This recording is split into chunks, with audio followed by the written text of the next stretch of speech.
This channel does not promote any violence, harmful, or illegal activities. All content provided by this channel is meant for an educational and information purpose only. Ram মন্দির নির্মাণের পরে এটি দ্বিতীয় রামনবমী। 24 সালের পরে এটা দ্বিতীয় রামনবমী। রামনবমী উৎসব সর্বত্র অত্যন্ত আনন্দের সঙ্গে, অত্যন্ত বীরত্বের সঙ্গে সকলকে নিয়ে শান্তিপূর্ণভাবে পালন করার আবেদন করছি। পুলিশকে হুঁশিয়ারি দিচ্ছি, মমতা ব্যানার্জির বুদ্ধিতে যদি পড়েন খেসারত আপনাকে দিতে হবে। এবারে মিছিলের সংখ্যা এত হবে যে গোটা রাজ্যের পুলিশ শুধু নয়, সিভিক ভলেন্টিয়ারকেও কাজে লাগিয়ে আপনারা কিন্তু হিন্দু জনতার জয় শ্রীরামের ধ্বনি আটকানোর ক্ষমতা আপনাদের এবছর হবে না, হবে না, হবে না। যারা মমতার পেরোলে থাকেন তারা লিখেন যে দিলীপ বাবু এলেন, শুভেন্দু বাবু নেই।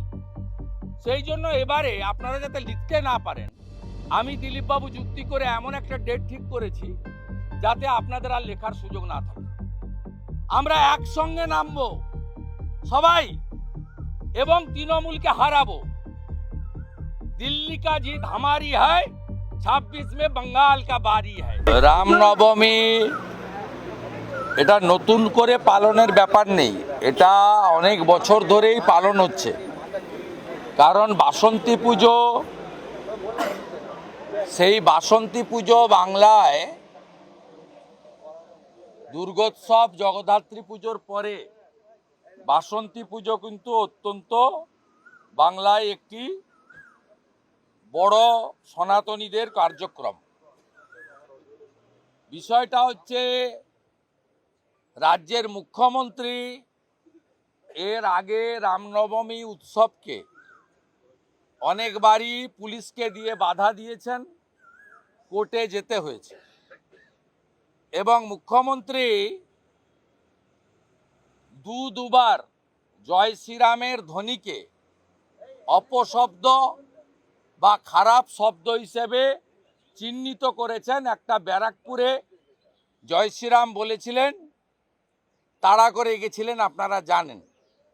বলছিলেন গালি দিচ্ছে আমাকে, জয় শ্রীরামটা নাকি গালি। আরেকবার চন্দ্রকোনা পশ্চিম মেদিনীপুরে গাড়ি থেকে নেমে জয় শ্রীরাম শুনে আয় আয় আমার সামনে আয়, ওনার সঙ্গে থাকা পুলিশের আধিকারিকদের গ্রেপ্তার করা, শাস্তি দেওয়া, শিক্ষা দেওয়ার কথা বলেছিলেন। স্বাভাবিকভাবে রামনবমী একটি আনন্দের সঙ্গে ধর্মীয় উৎসব সনাতন হিন্দুদের, এই জায়গাটাতে মুখ্যমন্ত্রীর যে ইরিটেশন, তাতেই সমস্যা তৈরি করে। আমরা গতবারে 23-এ রামনবমীতে পশ্চিমবাংলার 3টে জায়গায় শান্তিপূর্ণ মিছিলের উপরে জিহাদি হামলা দেখেছি। একটা হুগলি জেলার রিষড়া, হাওড়া জেলার শিবপুর, উত্তর দিনাজপুর জেলার ডালখোলাতে। এবং গত বছর, ওটা 23-এর কথা বলছি, গত বছর মুর্শিদাবাদের শক্তিপুরে এবং আরও বহু জায়গায় রামনবমীতে হামলা আমরা দেখেছি।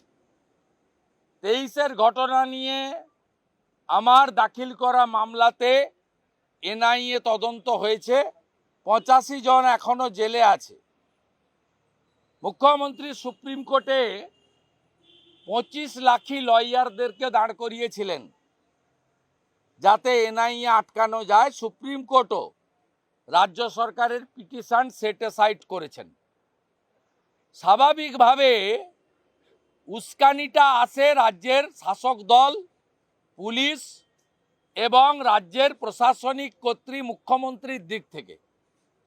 23 সালে আপনাদের স্মরণ করিয়ে দিই, মানরেগার টাকার দাবিতে রেড রোডে যে ধর্না ছিল দুদিন ব্যাপী, রামনবমীর আগের দিন মুখ্যমন্ত্রী সেখানে প্রকাশ্যে বলেছিলেন রাষ্ট্রীয় স্বয়ংসেবক সংঘ, বজরং দল, বিশ্ব হিন্দু পরিষদ এরা অশান্তি করবে। মুখ্যমন্ত্রী বলেছিলেন কালকে আবার হনুমানরা রাস্তায় নামবে। তিনি হনুমান বলে ব্যঙ্গ করেছিলেন। আমাদের আপত্তি নেই, আমরা হনুমানের পুজো করি, আজ তো মঙ্গলবার, হনুমান চালিসা পাঠ হয় বজরংবলির দিন, এবং আজকে অনেকেই নিরামিষ আহারও গ্রহণ করেন আজকে মঙ্গলবার বলে, আমাদের আপত্তি নেই। কিন্তু তিনি ব্যঙ্গ করেছিলেন হিন্দুদের।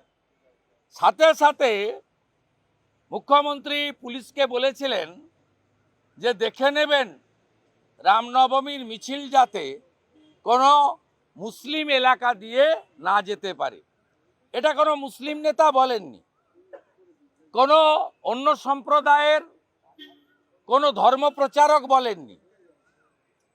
কে বলেছেন? বাংলার মুখ্যমন্ত্রী বলেছিলেন।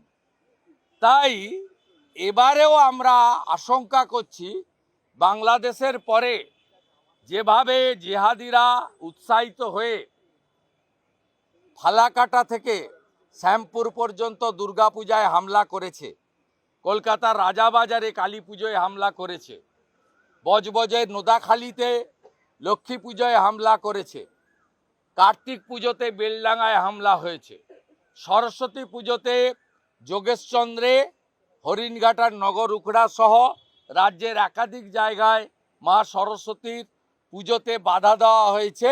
সর্বোপরি দোল পূর্ণিমাতে 163 ধারা জারি করে ইন্টারনেট সার্ভিস বন্ধ করে বীরভূম জেলার সাঁইথিয়াতে যে কাণ্ড আজও চালাচ্ছে পুলিশ প্রশাসন, সাঁইথিয়া কীর্ণাহারে যে ঘটনা ঘটেছে, তমলুক নন্দকুমার সহ বিচ্ছিন্নভাবে গোটা রাজ্যে যে ঘটনা ঘটেছে, একই ঘটনা রামনবমীতে পুলিশ এবং মুখ্যমন্ত্রী ঘটাতে পারেন।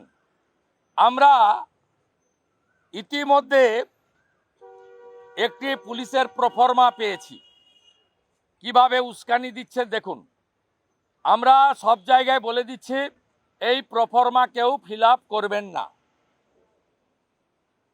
পুলিশ যদি এই প্রফর্মা দেয়, আমাকে বাঁকুড়া জেলার সারেঙ্গা থানার প্রফর্মা পাঠিয়েছে ওখানকার রামনবমী উৎসব কমিটি।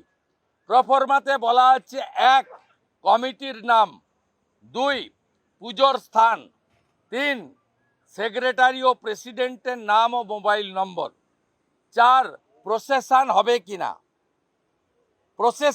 কিনা, মানে ইংরেজি বাংলা মিশিয়ে বলছি আর কি, যা লিখেছে তাই।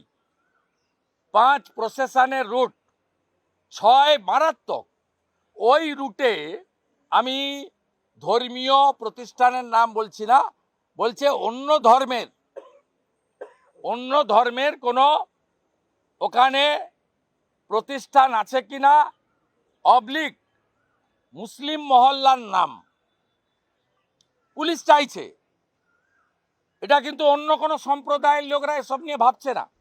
কিভাবে বিষ ছড়াচ্ছে এই মুখ্যমন্ত্রী এবং তার এই টেন্টেড ডিজিপি রাজীব কুমার আর কলকাতা পুলিশ কমিশনার আরেক গুন্ডা মনোজ বার্মা, বিষটা কিভাবে ছড়াচ্ছে দেখুন।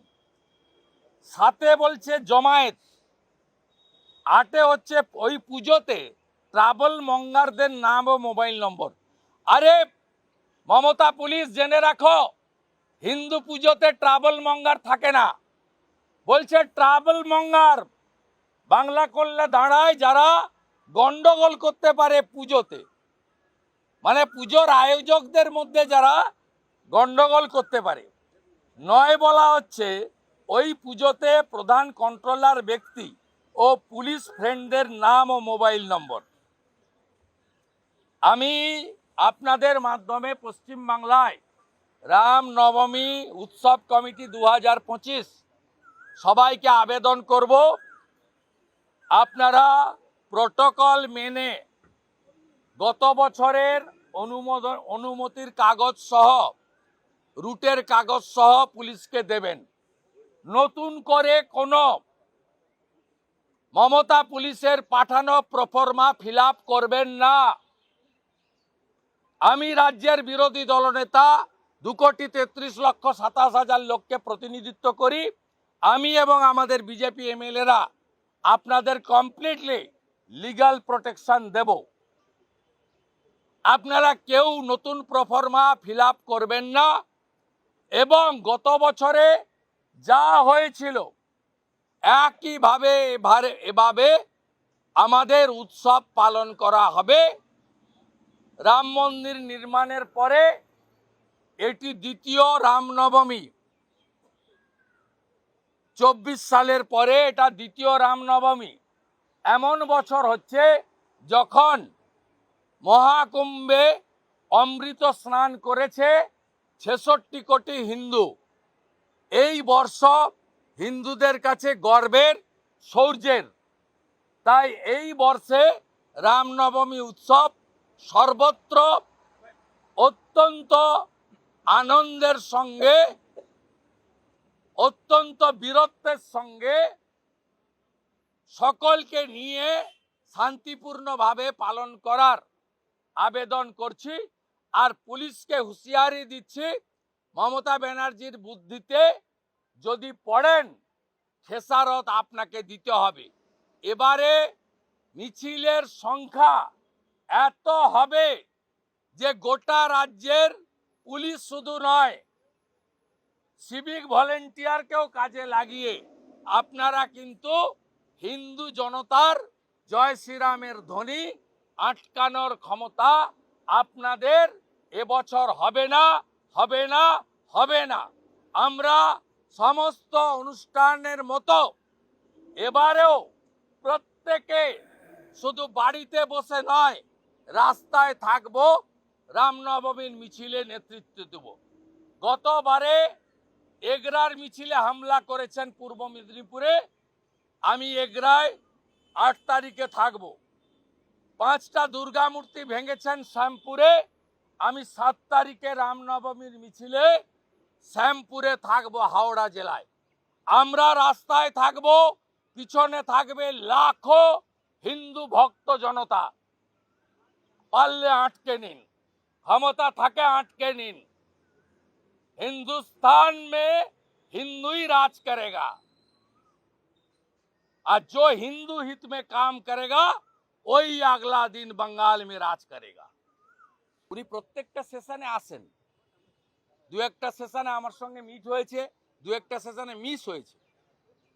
আপনাদের মধ্যে কিছু চটি চাটা চ্যানেল এবং নিউজ পেপার আছে, সবাই না, কিছু কিছু যারা মমতার পেরোলে থাকেন তারা লিখেন যে দিলীপ বাবু এলেন, শুভেন্দু বাবু নেই।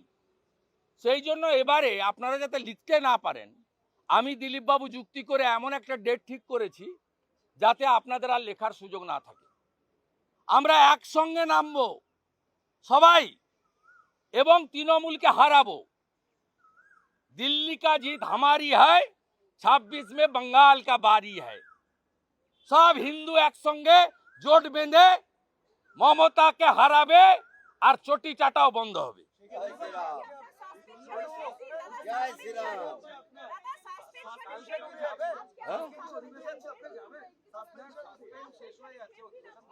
আমাদের একজন কলিগ দীপক বর্মন, তাকে অবৈধভাবে সাসপেন্ড করেছে। তার প্রতি সংহতি জানিয়ে 20 তারিখ পর্যন্ত আমি দীপক বর্মন যেখানে থাকবে আমি সেখানেই থাকব। আগামীকাল বাবা সাহেব আম্বেদকরের ছবি নিয়ে বিধানসভাতে বিজেপি ডেপুটেশন দেবে, বিক্ষোভ মিছিল করবে। কারণ বাবা সাহেব আম্বেদকরজির প্রণত সংবিধানের 10th শিডিউল মুখ্যমন্ত্রী এবং তার স্পিকার মানেন না। এখন অবধি 55 জন এমএলএ 11 সাল থেকে দলবদল করেছেন, সদস্য পদ যায়নি। এটা সরাসরি সংবিধান এবং বাবা সাহেবের অপমান। 2 জন এমএলএ রাফায়েত হোসেন, সায়ন্তিকা ব্যানার্জি বিধানসভায় অবৈধভাবে শপথ নিয়ে এমএলএশিপ করছেন। আমরা তাদের 167 সংবিধানের রাজ্যপালের ক্ষমতাকে এরা চ্যালেঞ্জ করেছে। আমরা মনে করি এটা ভায়োলেশন অফ দি কনস্টিটিউশন। আমরা তার বিরুদ্ধে বিক্ষোভ করব এবং 2:30টার সময় বিধানসভার গেট থেকে বিজেপি এমএলএরা এই বিমান ব্যানার্জি যেখান থেকে জিতেছেন বারুইপুরে, পূর্ব ঘোষিত কর্মসূচি অনুযায়ী বারুইপুরে তাদের এমএলএর কীর্তি বিধানসভায় তুলে ধরার জন্য বারুইপুরে মহা র্যালিতে বিধানসভার গেট থেকে 2:30টার সময় বিজেপির এমএলএরা বারুইপুরের উদ্দেশ্যে রওনা দেবে।